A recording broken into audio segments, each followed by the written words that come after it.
Улуттук илимдер академиясынын суу көйгөйлөр жана гидроэнергетика институтунун кызматкерлери жана Тянь-Шань бийик тоолуу илимий борбордун кызматкерлери менен биргеликте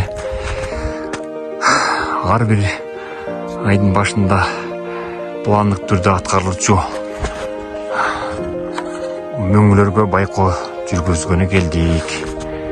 Мына бул жерде Тянь-Шань бийик тоолуу илимий борбордун кызматкерлери бул иш-чарада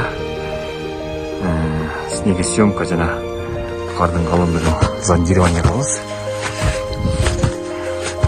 Бордун мөңгүсү 3900 метр бийиктиктен 4700 метр бийиктикке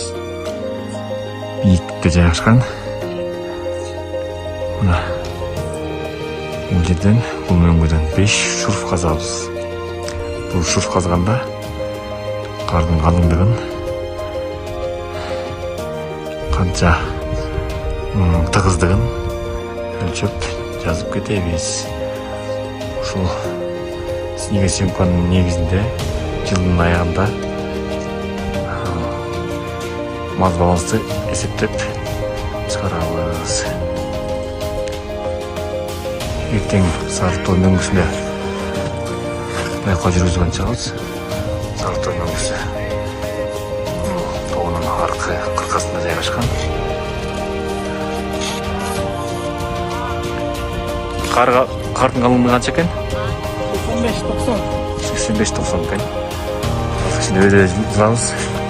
4200га чыгабыз. Алдар ийгилик, коопсуздук иштерди жүргүзүп кетели.